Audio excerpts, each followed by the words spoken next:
for just a few minutes, why don't we try to pick out things on the little skeleton and the big skeleton that would likely be on the bones practical. We'll start from the feet and go up. So I can easily see the calcaneus, the heel bone, on the big skeleton and the little skeleton. I can easily see the metatarsals and the phalanges. There's a proximal, middle, and a distal phalanx.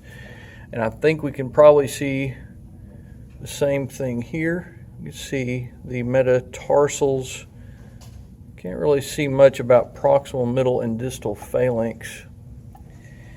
It's easy to see the tibia and the tibial tuberosity. Here is roughly the tibial tuberosity on the little skeleton.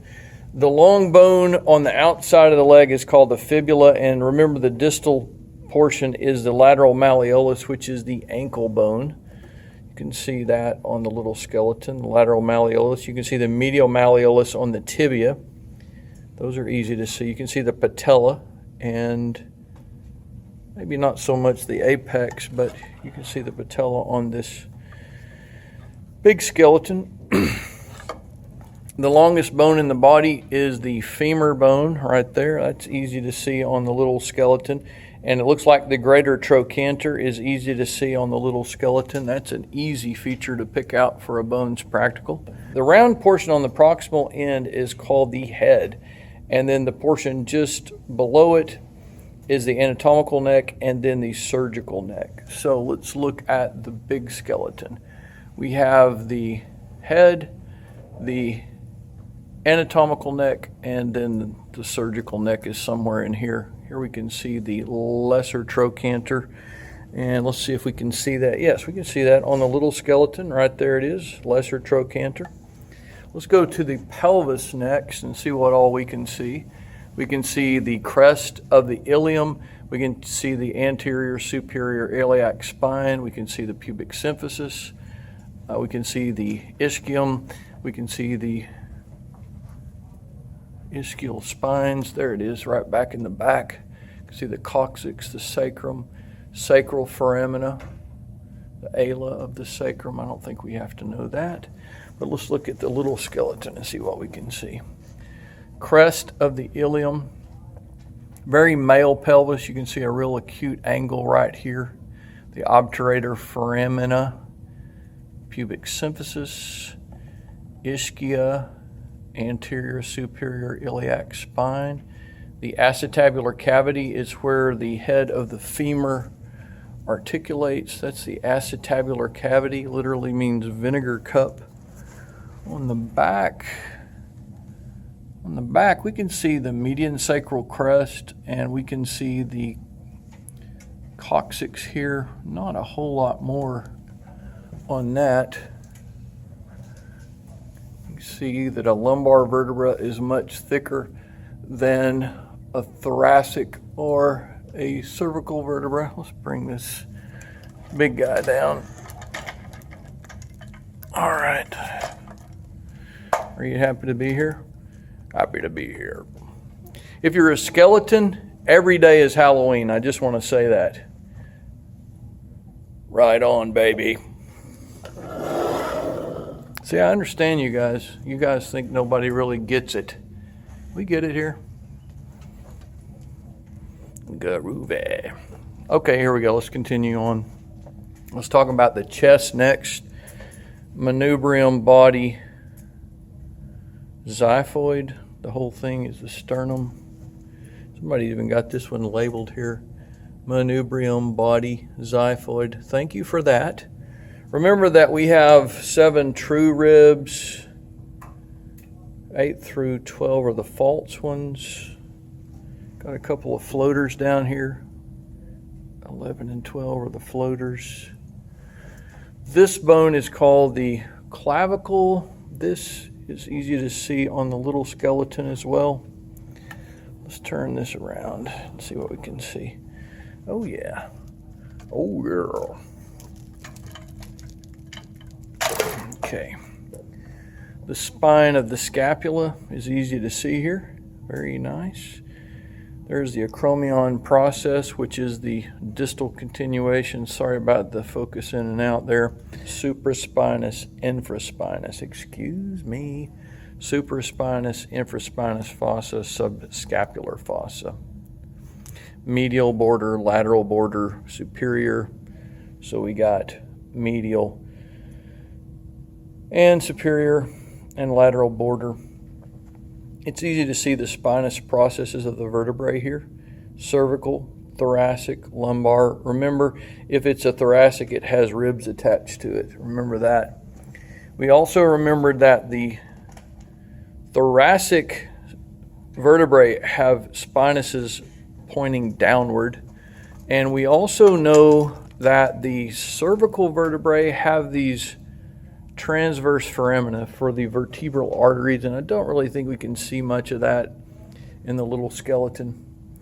We can see the, focus, mandible right here, and we got a nice mandibular action. It's the only movable bone in the skull. We have the parietal bones, temporal, occipital, frontal bone. I can't get my finger to go where I want it to go. Maxillary bones, zygomatic bones, mentum, mental foramina. On this skeleton, this big guy, we can see the vomer in the middle, ethmoid plate, vomer bone down low, maxilla, frontal bone, that's easy to see. Zygomatic, mental foramen, mentum, ramus of the mandible, coronoid process, mandibular notch.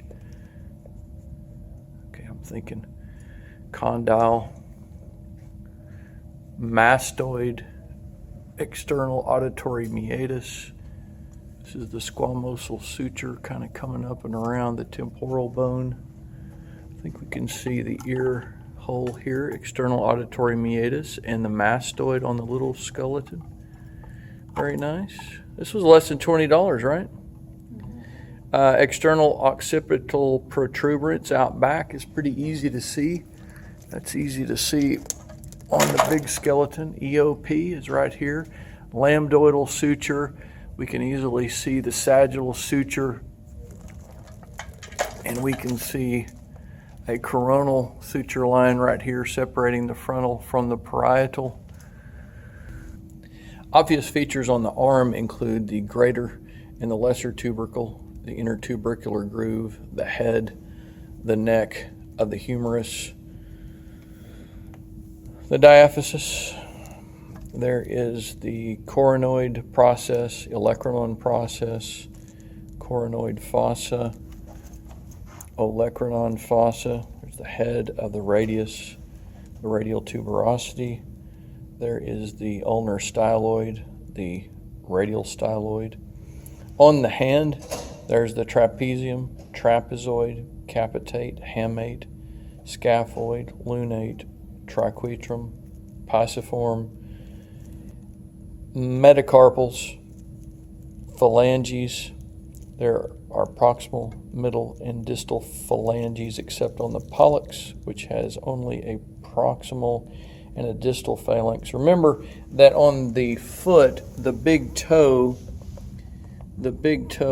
has only a proximal and a distal phalanx. Here on the big toe, we can easily see the medial, intermediate, and lateral cuneiform. You can see the cuboid, navicular, talus, calcaneus around back.